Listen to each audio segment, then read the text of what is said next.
शिव पुराण के श्रवण की विधि तथा श्रोताओं के पालन करने योग्य नियमों का वर्णन शौनक जी कहते हैं।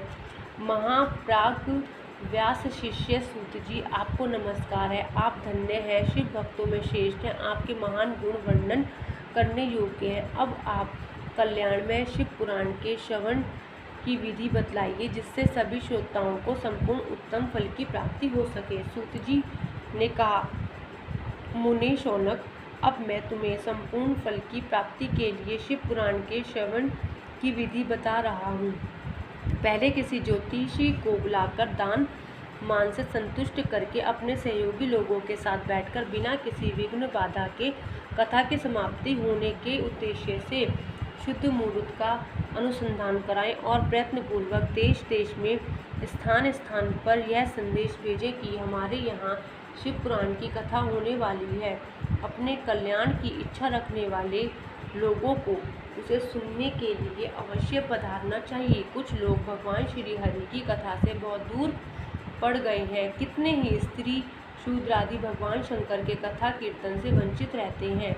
उन सबको भी सूचना हो जाए, ऐसा प्रबंध करना चाहिए। देश देश में जो भगवान शिव के भक्त हैं तथा शिव कथा के कीर्तन और श्रवण के लिए उत्सुक हों, उन सबको आदरपूर्वक बुलवाना चाहिए और आए हुए लोगों का सब प्रकार से आदर सत्कार करना चाहिए। शिव मंदिर में, तीर्थ में, वन प्रांत में अथवा घर में शिव पुराण की कथा सुनने के लिए उत्तम स्थान का निर्माण करना चाहिए। केले के खंभों से सुशोभित एक ऊंचा कथा मंडप बनाना चाहिए। उसे सब और फल पुष्प आदि से तथा सुंदर चंदोवे से अलंकृत करें और चारों ओर ध्वजा पताका लगाकर तरह तरह के सामानों से सजाकर सुंदर शोभा संपन्न बना दे। भगवान शिव के प्रति सब प्रकार की उत्तम भक्ति करनी चाहिए। वही सब तरह से आनंद का विधान करने वाली है। परमात्मा भगवान शंकर के लिए दिव्य आसन का निर्माण करना चाहिए तथा कथावाचक के लिए भी एक ऐसा दिव्य आसन बनाना चाहिए जो उनके लिए सुखद हो। मुने, नियम पूर्वक कथा सुनने वाले श्रोताओं के लिए भी यथा योग्य सुंदर स्थानों की व्यवस्था करनी चाहिए। अन्य लोगों के लिए साधारण स्थान ही रखने चाहिए। जिसके मुख से निकली हुई वाणी देहधारियों के लिए कामधेनु के समान अभिष्ट फल देने वाली होती है, उस पुराण वेत्ता विद्वान वक्ता के प्रति तुच्छ बुद्धि कभी नहीं रखनी चाहिए। संसार में जन्म तथा गुणों के कारण बहुत से गुरु होते हैं, परंतु उन सब में पुराणों का ज्ञाता विद्वान ही परम गुरु माना गया है। पुराण वेत्ता पवित्र, दक्ष, शांत, ईर्ष्या पर विजय पाने वाला, साधु और दयालु होना चाहिए। ऐसा प्रवचन कुशल विद्वान इस पुण्यमयी कथा को कहे। सूर्योदय से आरंभ करके 3:30 पहर तक उत्तम बुद्धि वाले विद्वान पुरुष को शिव पुराण की कथा सम्यक रीति से बाँचनी चाहिए। मध्याह्न काल में 2 घड़ी तक कथा बंद रखनी चाहिए, जिससे कथा कीर्तन से अवकाश पाकर लोग मनमुख त्याग कर सकें।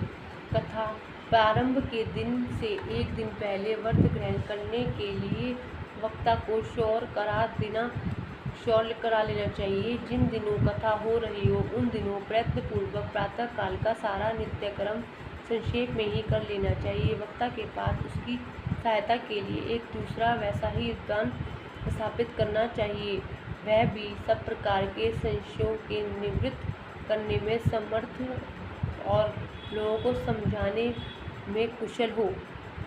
कथा में आने वाले विघ्नों की निवृत्ति के लिए गणेश जी का पूजन करें। कथा के स्वामी भगवान शिव की तथा विशेषता शिव पुराण की पुस्तक की भक्ति भाव से पूजा करें।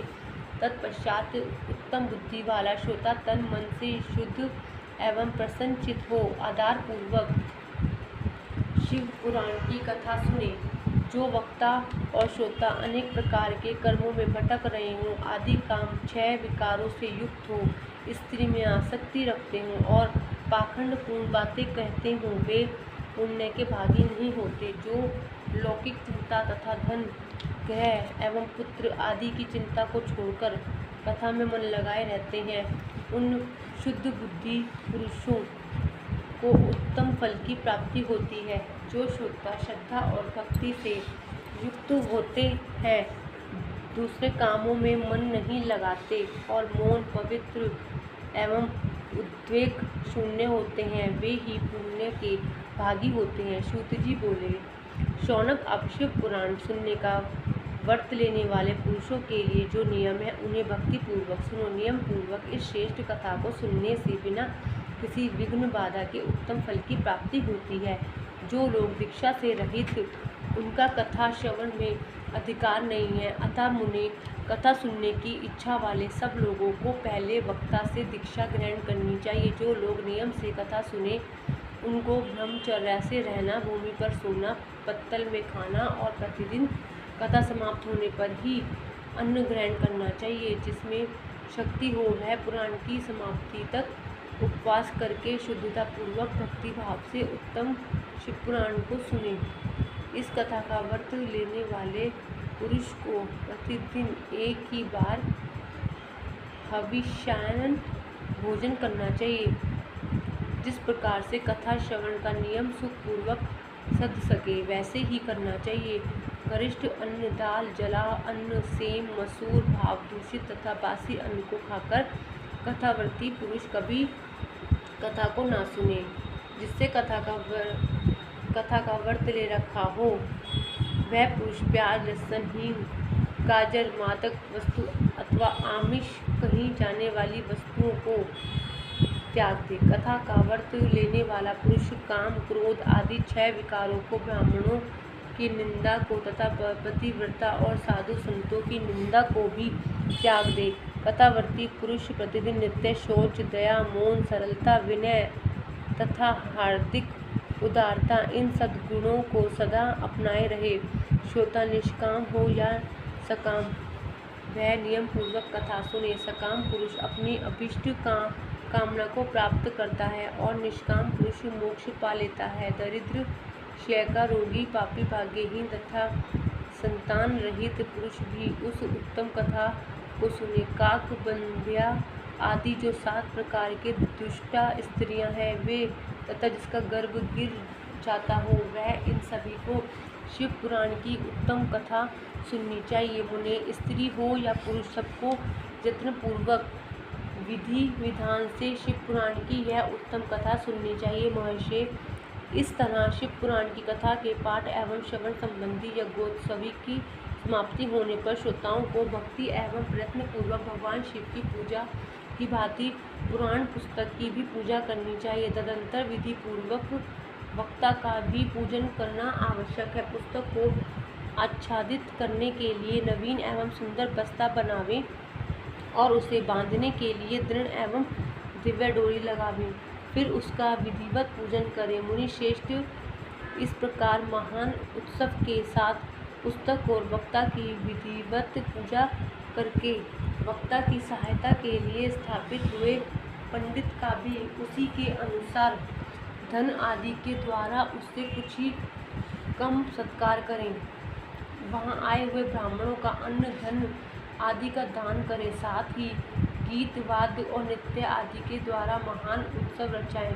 मुने, यदि श्रोता विरक्त हो तो उसके लिए कथा समाप्ति के दिन विशेष रूप से उस गीता का पाठ करना चाहिए जिसे रामचंद्र जी के प्रति भगवान शिव ने कहा था।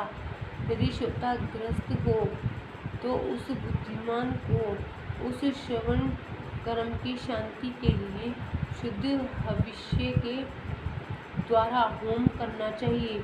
मुने, रुद्र संहिता के प्रत्येक श्लोक द्वारा होम करना उचित है अथवा गायत्री मंत्र से होम करना चाहिए, क्योंकि वास्तव में यह पुराण गायत्री मंत्र ही है।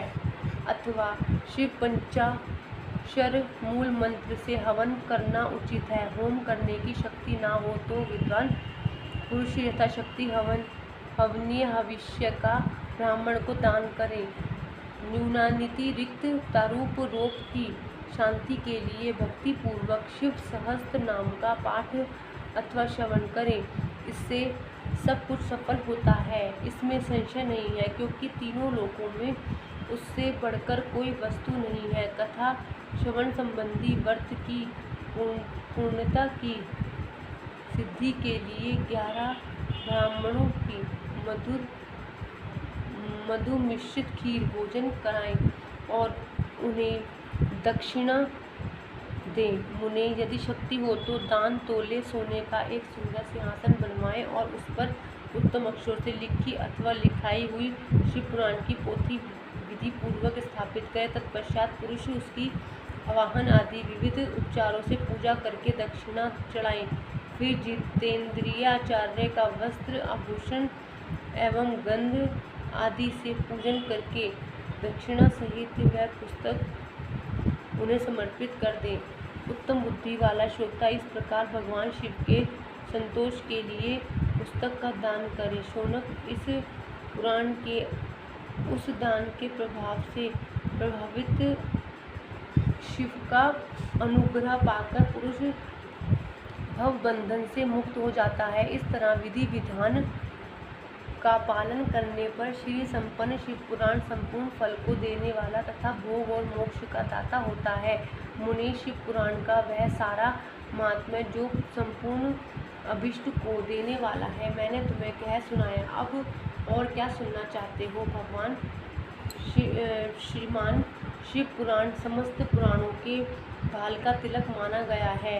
हे भगवान, शिव को अत्यंत प्रिय रमणीय तथा भव रोग का निवारण करने वाला, जो सदा भगवान शिव का ध्यान करते हैं, जिनकी वाणी शिव के गुणों की स्तुति करती है और जिनके दोनों कान उनकी कथा सुनते हैं, इस जीव जगत में उन्हीं का जन्म लेना सफल है। वे निश्चय ही संसार सागर से पार हो जाते हैं। भिन्न भिन्न प्रकार के समस्त गुण जिनके सच्चिदानंदमय स्वरूप का कभी स्पर्श नहीं करते, जो अपनी महिमा से जगत के बाहर और भीतर भासमान है तथा जो मन के बाहर और भीतर वाणी एवं मनोवृत्ति रूप में प्रकाशित होते हैं, उन अनंत आनंद घन स्वरूप परम शिव की मैं शरण लेता हूँ। यहीं पे अध्याय 6 और 7 संपूर्ण हुआ।